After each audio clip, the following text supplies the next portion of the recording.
Hello दोस्तों, आज का जो हमारा मेंस का जो टारगेट नंबर है वो है 7 और फिजिक्स का लास्ट टॉपिक है हमारा प्रकाश, परावर्तन, अपवर्तन, दर्पण एवं लेंस और प्रतिबिंब। तो ये टॉपिक आज हमें कर लेना है।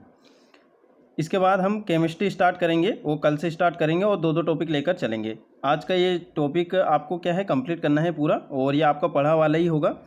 प्रकाश के बारे में सबसे पहले क्या तैयार करना है, इसके एक डेफिनेशन और एक एग्जाम्पल।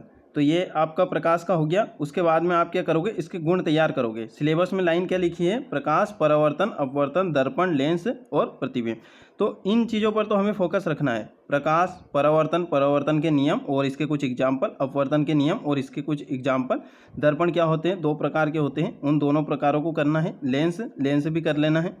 और प्रतिबिंब किस प्रकार से निर्माण होता है, इस प्रकार से भी कुछ क्वेश्चन पूछे जा सकते हैं।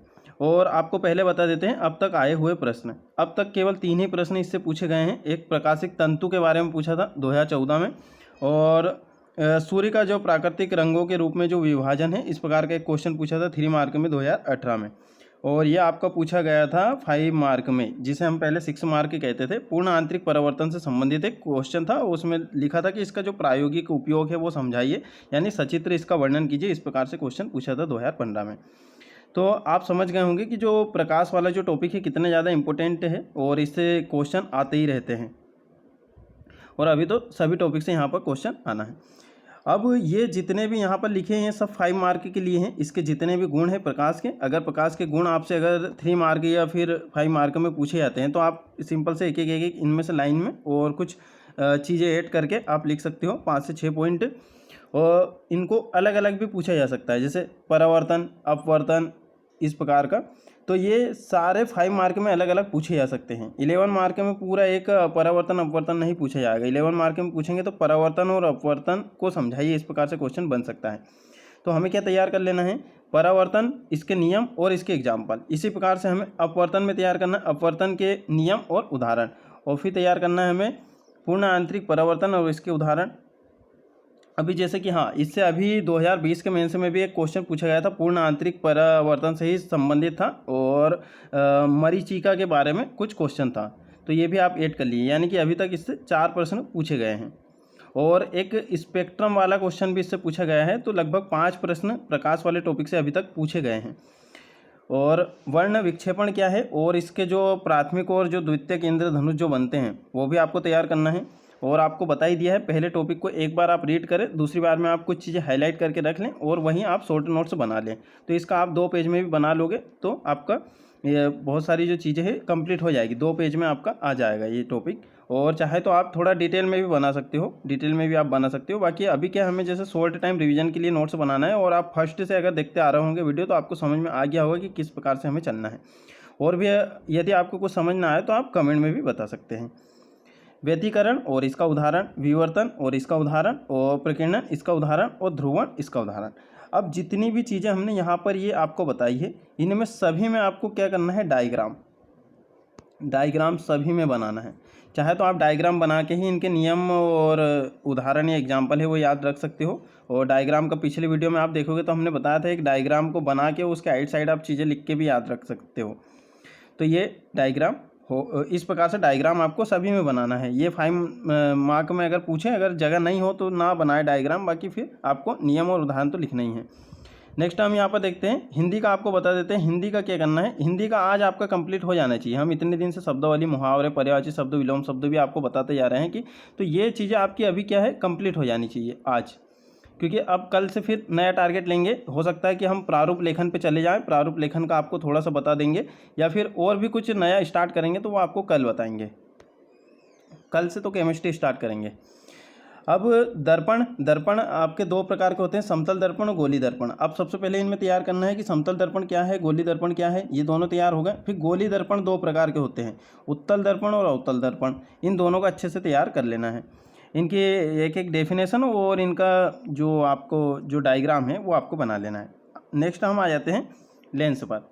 लेंस में आपका उत्तल अवतल लेंस हो गया, इसमें भी यही तैयार करना है। ये क्या है, और प्रतिबिंब निर्माण के नियम। इनमें प्रतिबिंब निर्माण के नियम ये हम यहाँ पर नीचे भी देखेंगे, प्रतिबिंब निर्माण के।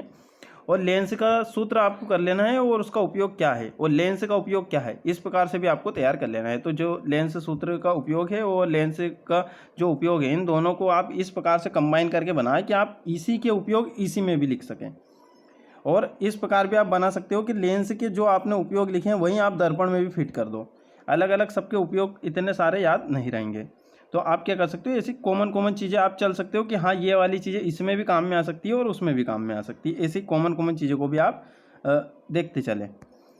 सभी का अलग अलग डेफिनेशन तो याद रखना ही है, बाकी कुछ कुछ विशेषताएं ऐसी रहती है, बहुत सारी चीज़ें ऐसी आती हैं जिनकी विशेषताएं, जैसे हिस्ट्री में आप देखोगे तो ढेर सारे जो शासक हैं उनके जो उनके बारे में आप उपलब्धियां लिखोगे तो बहुत सारी उपलब्धियां उनकी मैच करती है।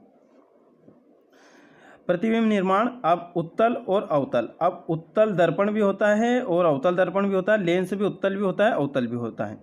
तो इन चारों चीज़ों को आपको तैयार करना है, उत्तल दर्पण, अवतल दर्पण, उत्तल लेंस, अवतल लेंस। इन चारों चीज़ों से प्रतिबिंब निर्माण कैसे होता है, क्योंकि यहाँ आपके सिलेबस में लिख के दिया है, यहाँ पर प्रतिबिंब निर्माण, यहाँ पे निर्माण भी लिखा है, प्रतिबिंब निर्माण। तो कैसे होता है, इस प्रकार से कुछ पूछा जा सकता है, तो ये आपको कर लेना है तैयार अच्छे से। अन्य कुछ हम यहाँ पर प्रश्न देखते हैं, प्रकाश से संबंधित प्रकाश विद्युत प्रभाव पूछा जा सकता है, कॉम्पटन प्रभाव, और उसके बाद में फोटो इलेक्ट्रॉनिक सेल के बारे में पूछा जाता है, स्पेक्ट्रम के बारे में भी पूछा गया था क्वेश्चन। ये आपको अच्छे से तैयार कर लेना है। अब इन्हें तैयार कैसे करना है, आप अगर स्टार्टिंग से वीडियो देखते आ रहे होंगे तो आपको सब समझ में आ गया होगा। हमें क्या करना है, कम से कम चीज़ों यानी कि पेज में तैयार करना है और इम्पोर्टेंट चीज़ें लिखना है और बाकी की चीज़ें हमें हटा देना है। जो चीज़ हम भूल रहे हैं, जो चीज़ें हमें याद रखना है, वो चीज़ें हमें लिखना है।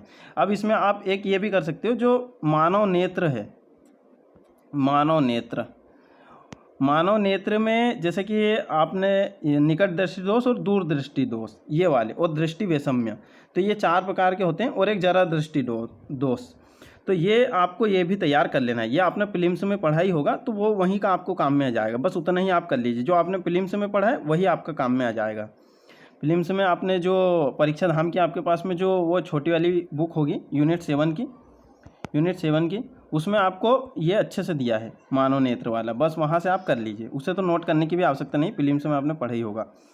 अब देख लेते हैं हम, यहाँ पर कुछ 3 मार्कर है, तो यहाँ से कुछ 3 मार्कर आप नोट कर सकते हो, या आप यहाँ पर प्रकाश की कुछ गुण और लेंस के बारे में, निकट दृष्टि दोष क्या होता है और इसको दूर करने के लिए कौन सा दर्पण यूज़ करते हैं, लेंस यूज़ करते हैं, ये ठीक है। तो ये हो गया आपका दूर दृष्टि दोष, जरा दृष्टि दोष, दृष्टि वैषम्य और मोतियाबिंद क्या होता है। इस प्रकार के कुछ 3 मार्कर पूछे जा सकते हैं। 3 मार्कर का आपको अभी बता दें हम, 3 मार्कर ऐसे होते हैं कि इनमें आपको बिल्कुल कंक्रीट, बिल्कुल एकदम सटीक फैक्ट आपको बताना रहता है। तो इनमें आप 3 में से 3 नंबर ला सकते हो, ठीक है। 3 में से 3 नंबर आपके आ सकते हैं, कहाँ में, 3 मार्कर में। पर कभी भी 5 मार्कर में 5 में से 5 नंबर आपके कभी नहीं आएंगे। 3 में से 3 आप ला सकते हो बिल्कुल। और जो 11 है, 11 में कभी 11 मार्कर आपको, मतलब कि 11 जो है, मतलब 11 में से 11 आपको नहीं आएंगे। पर 3 मार्कर जो होते हैं इनमें आप ला सकते हो। 3 आपको सटीक बिंदु बता देना है, सटीक फैक्ट आपको बता देना है, आपको 3 नंबर बिल्कुल मिलेंगे। ये बिल्कुल आपके ऑब्जेक्टिव टाइप क्वेश्चन जैसे रहते हैं, जो आपके बहुविकल्पी प्रश्न आते हैं इस प्रकार से। तो 3 मार्कर आप जितना ज़्यादा कर सको, हर टॉपिक के जितना ज़्यादा कर सको तो आपको कर लेना चाहिए। यहाँ से आप ये 3 मार्कर नोट कर सकते हो। ये प्रकाश विद्युत प्रभाव, पुंज, फोटान क्या होता है, कृष्णपिंड, देहली आवृत्ति, पोलराइड, उसके बाद में ये आपको तैयार कर लेना है। फोटोक्रोमिक कांच क्या होता है, ग्लास फाइबर क्या होता है, स्फुरदीप्ति क्या होता है, प्रदीप्ति क्या होता है। ये इस प्रकार के आपको क्वेश्चन हम बता रहे थे। जैसे कि वर्षा के बाद इंद्रधनुष कैसे बनता है, ये आपके दैनिक जीवन के कुछ उदाहरण हैं। आकाश नीला क्यों दिखाई देता है, दैनिक जीवन के उदाहरण हैं। तारे टिमटिमाते क्यों हैं, ये दैनिक जीवन के उदाहरण हैं। रेगिस्तान में मरीचिका कैसे बनती है, दैनिक जीवन के उदाहरण हैं। तो आपका सिलेबस में मेंशन किया है कि दैनिक जीवन के उदाहरण रसायन के और भौतिक विज्ञान के। तो इस प्रकार से आपको अगर और भी कहीं ढूंढना हो तो आप डायरेक्ट गूगल कर सकते हो और वहाँ से 20 से 25 आपको क्या कर लेना है, फिजिक्स के दैनिक जीवन के उदाहरण और रसायन विज्ञान के, ये आपका हो गया। और देखिए कुछ इस प्रकार से प्रश्न हैं। अब देखिए जैसे हम प्रश्न वाइज क्यों नहीं कर रहे हैं, जैसे कुछ लोग क्या है, जैसे पढ़ने का एक तरीका ये भी रहता है कि नोट्स बनाने का, कि आप प्रश्नोत्तर शैली में प्रश्नोत्तर शैली में भी आप बना सकते हो नोट्स। इस प्रकार से कुछ लोगों का रहता है कि प्रश्नोत्तर शैली में ठीक रहते हैं। तो हम जो टॉपिक कर रहे हैं ना, इससे आपके ये सारे जितने भी यहाँ ये प्रश्न दिख रहे हैं ना, ये सब केवल 2 पेज में, आपका 2 पेज में, ज़्यादा से ज़्यादा 3 पेज मान के चलो, आप 3 पेज में नोट्स अगर सिनॉप्सिस टाइप अगर आप बना लेते हो, ये सारे प्रश्न जो आपको दिख रहे हैं ना, ये सारे प्रश्न आप वहाँ पे अटेंड कर पाओगे। पर अगर आप प्रश्नोत्तर शैली में बनाओगे तो आप खुद मान के चलिए कि आप प्रश्नोत्तर शैली में बनाओगे, क्योंकि वहाँ पे क्या सारी चीज़ें लिखोगे प्रश्नोत्तर शैली में, आप वहाँ पे इम्पोर्टेंट चीज़ें थोड़ी ना लिखोगे। आप देखना, आप 1 पेज में प्रश्नोत्तर शैली में आप नोट्स बनाओगे तो ज़्यादा से ज़्यादा क्या करोगे, चलो बीच में आप 2 लाइन खींच के भी लिखोगे, तो इस प्रकार से आप 5 मार्क का फिर अलग लिखोगे। 2 लाइन में तो 3 मार्कर आप ये बना सकते हो। मान लो 5 इधर लिखे आपने, 5 इधर, तो एक पेज पे 10 आए और फिर पीछे 10 यानी 20 हो गए। तो 3 मार्कर के लिए अच्छा है, 3 मार्कर के लिए अच्छा है कि आप क्या कर सकते हो, इसे प्रश्नोत्तर शैली में बना सकते हो।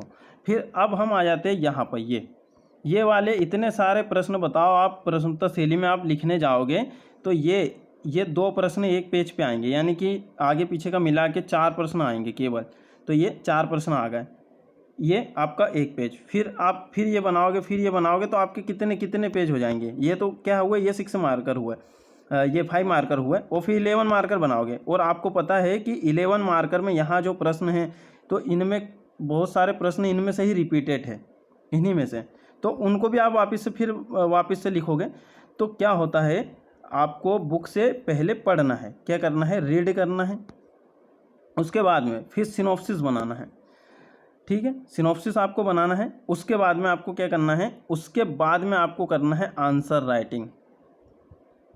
ठीक है, यहाँ क्या है, पूरी चीज़ें नहीं लिखा रही, इसलिए आंसर राइटिंग आपको करना क्या है, पहले क्या करना है, रीड करना है, हाईलाइट करना है चीज़ों को, सिनॉप्सिस बना लेना है, उसके बाद में क्या करना है, आंसर राइटिंग करना है। तो ये जो आप क्वेश्चन देख रहे हो, तो ये प्रश्नोत्तर शैली में आपको बनाने की आवश्यकता नहीं पड़ेगी। आप जो आंसर राइटिंग कर करके जो बुकें भरोगे, उसी में आपका ये सब आ जाएगा, ये सब प्रश्नोत्तर आपके सब सोल्व हो जाएंगे।